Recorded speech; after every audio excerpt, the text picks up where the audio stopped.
What y'all doing on this good Saturday, man? Get out some time, let some people get in the room, things of that nature. Today, we going over this Michael Jackson movie. I mean, I'm not doing no movie review.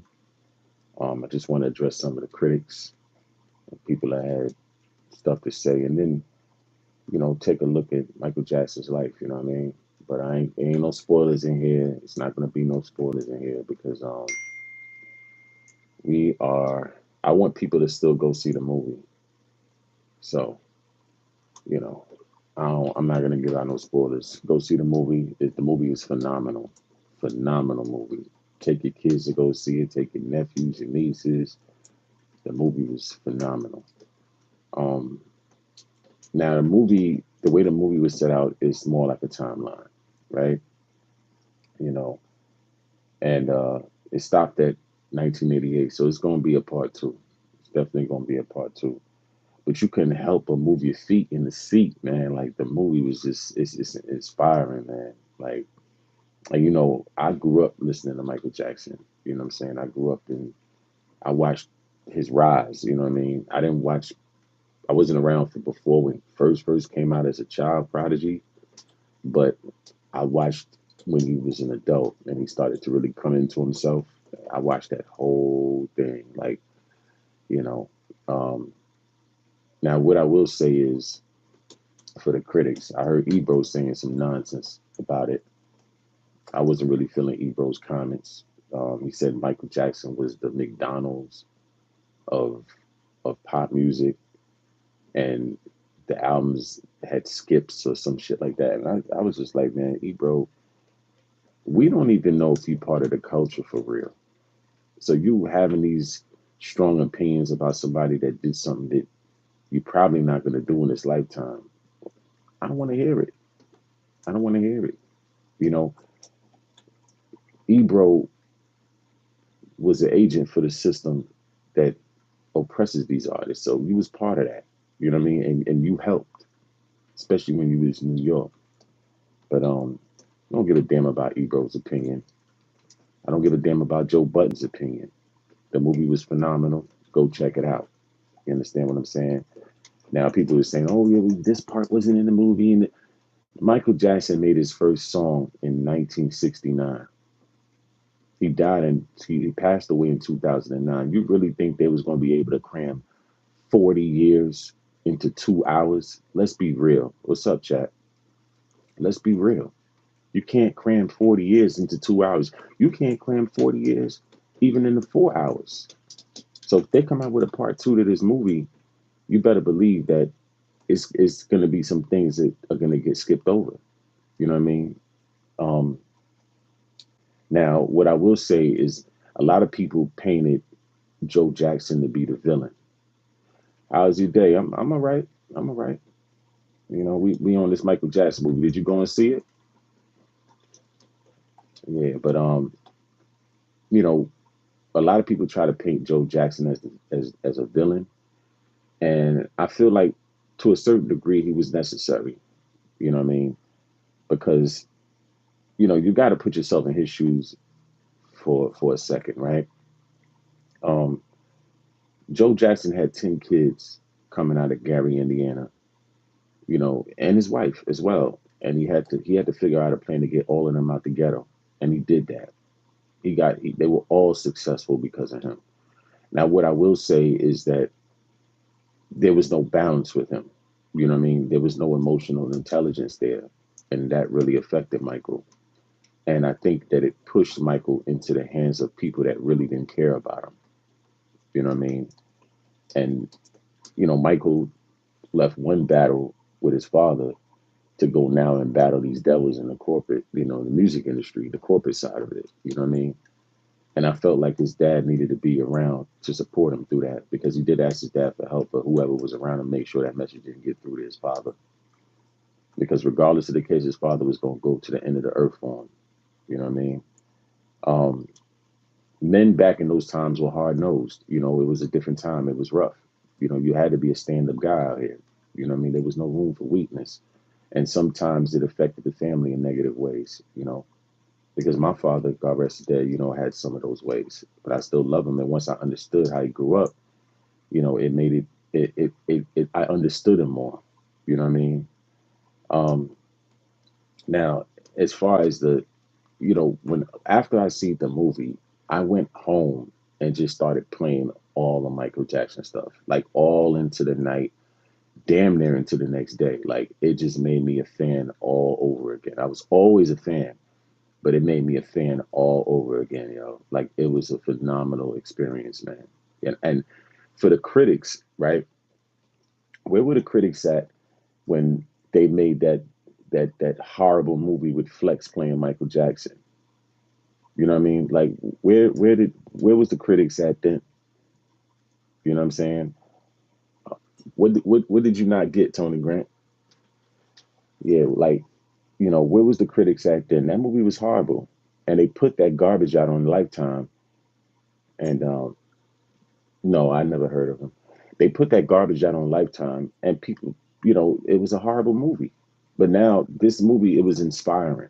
You know what I mean? It was an inspiring movie, and I feel like children should go see this movie because there's not enough things that are inspiring these kids and these adults to make good music, good movies. We're lacking that right now. You know what I mean? When is the last time, honestly, can you say that you've got up? There's a movie that you felt like you had to get up and go to the movie and see in the last 12 months? Ask yourself that. Some people may have movies, but me personally, I have not seen a movie in the last 12 months that I felt like I had to go to the movie theaters to see. You know, this was one of those movies that I had to go see them. I wasn't waiting for it to come out on DVD and or streaming or whatever. I wasn't waiting for none of that. I had to go see this movie in the movie theaters. You know what I mean? Um, Michael went through a lot of things in his life, man. Just me reflecting on watching him come up as an artist. Like he went through a lot of things in his life. From the fire that messed his hair up to the relationship with his father, then going to battling with these corporate entities in the music business. You know what I mean? And I hope that the second half of that movie really dives deep into that.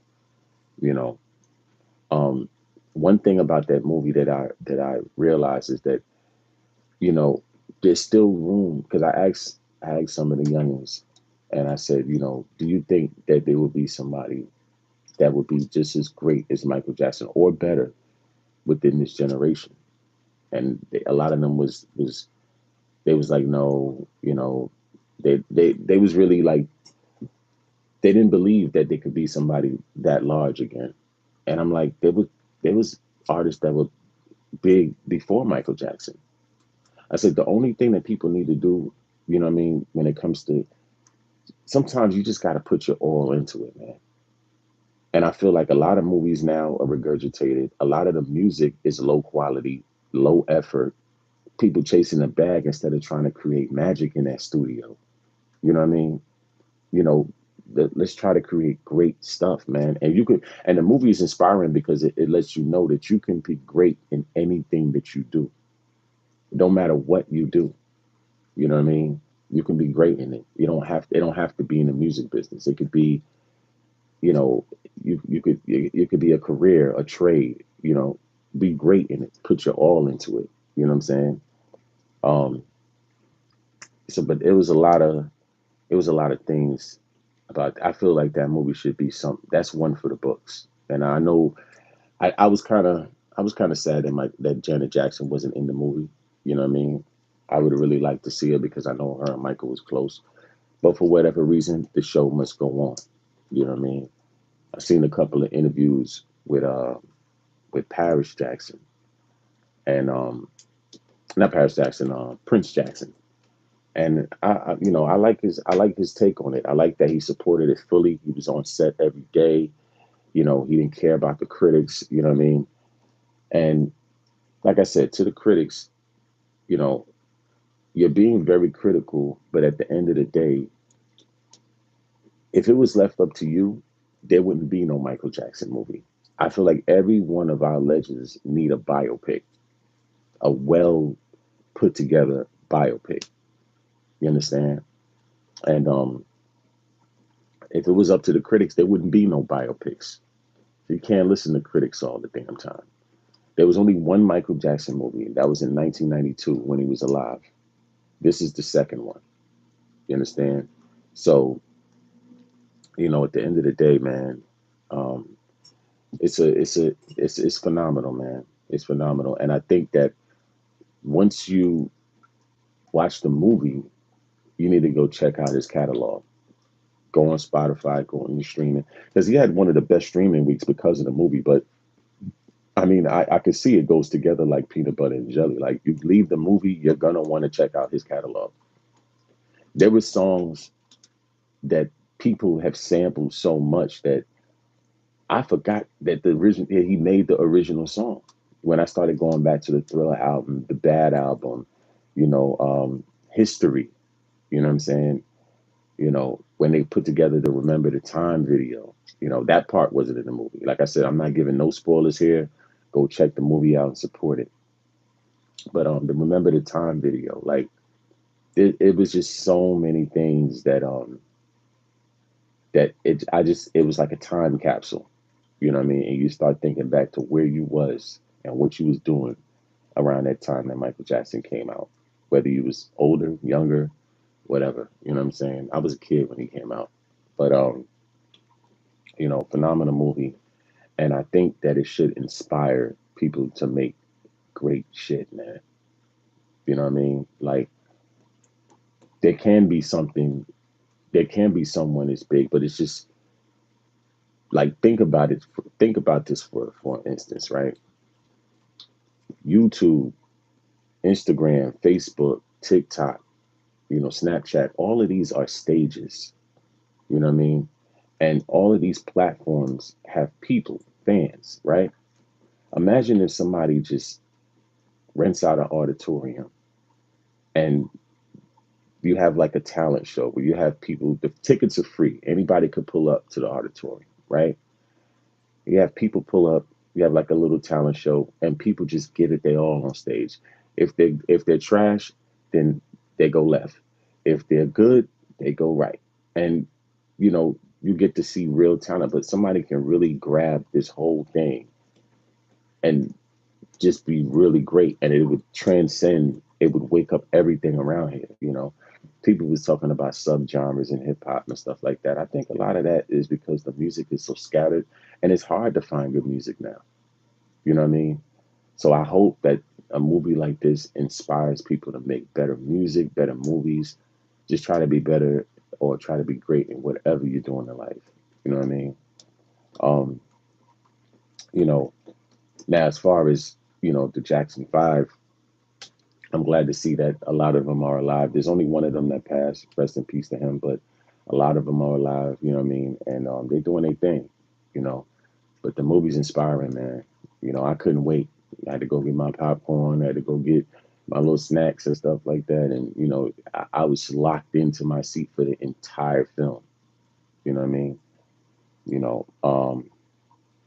And when it makes the movie reminds you of all the great things that Michael Jackson did. He took real life situations and put them in his music.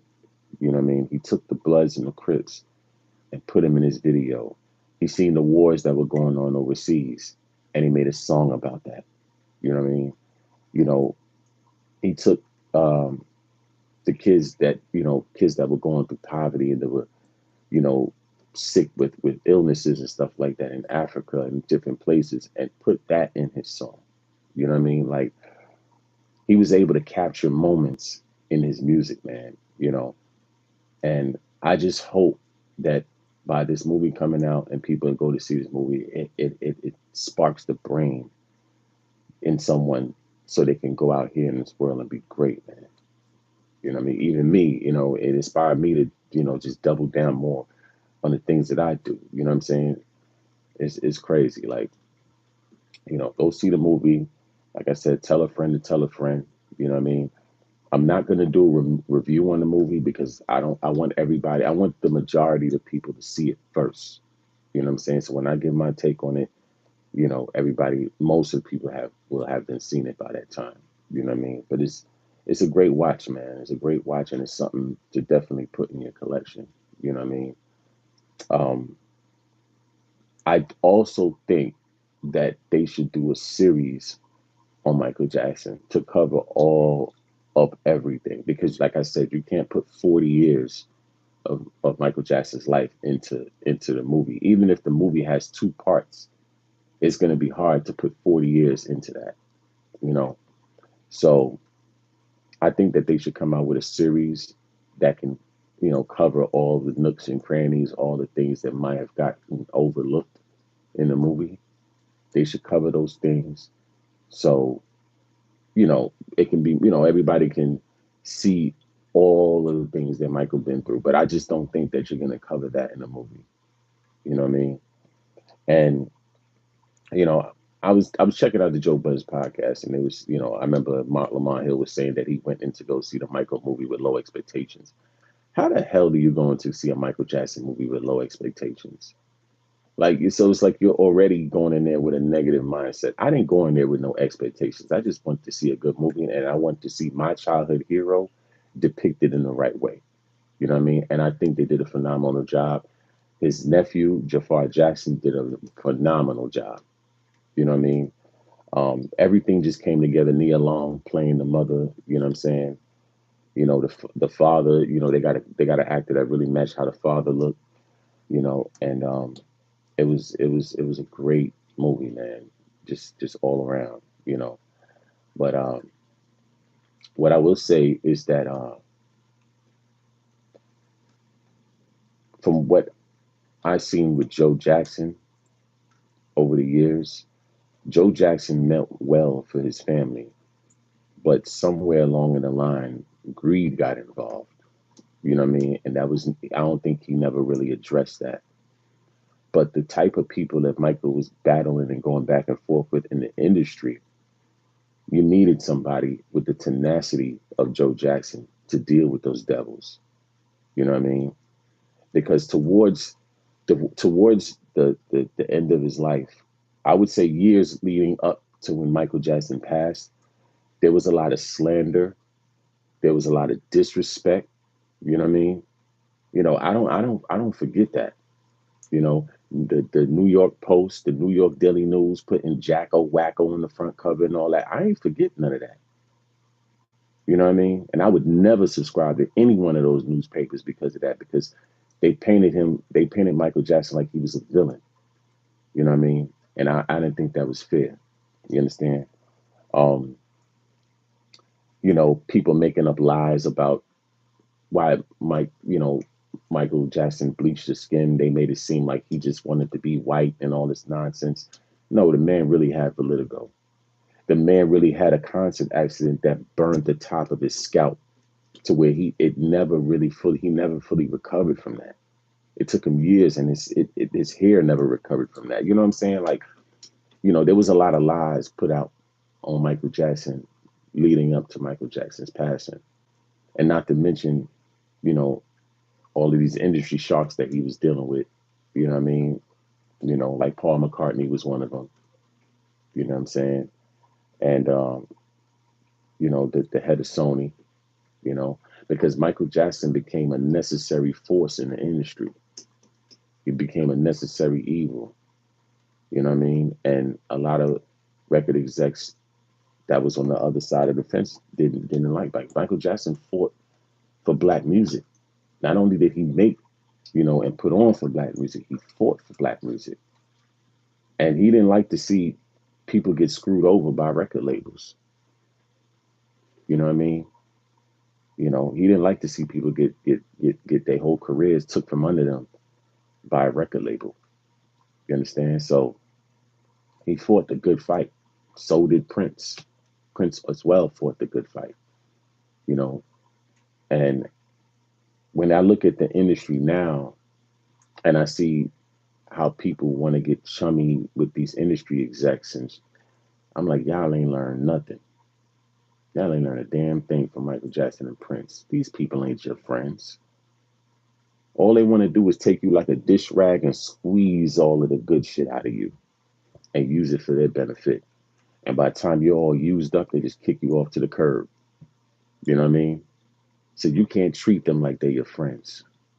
And that's for the youngest is getting into the record industry. Them people ain't your friends, man. You know.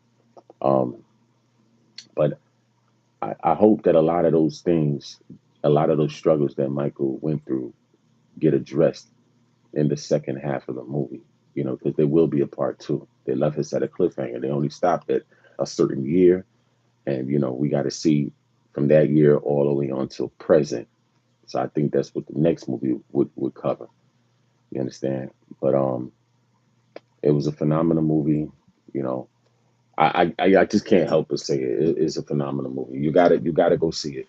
You know what I mean? And you know, take some time to take a look at Michael Jackson's life and look at all the ups and downs and all the things he had to deal with within his life. You know, some of that stuff comes with being great, and some of that stuff it's not. It wasn't called for. You know, some of the stuff that he had to deal with. You know, he didn't bring upon himself. You understand what I'm saying? So definitely, man. Like I said, man, I just came on here to give the king props. You know what I mean?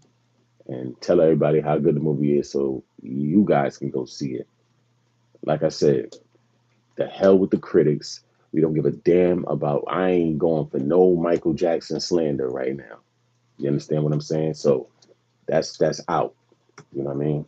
Um, I hope everybody's inspired by this movie. You know, I'm happy that his kids are alive, doing well. They're doing what they got to do. And I was surprised that Diana Ross wasn't in the movie because a lot, you know, I don't know if people know, but you know, Michael Jackson played in Wizard of Oz. You know what I mean? Back in the day. So you know, it's a lot of things he had his hands in. You know, and I just hope that this inspires people to just go out there and do their best, including me. All right. This is from a fan's perspective. This is your boy Boogie 45 checking out. I'll see y'all later. Peace.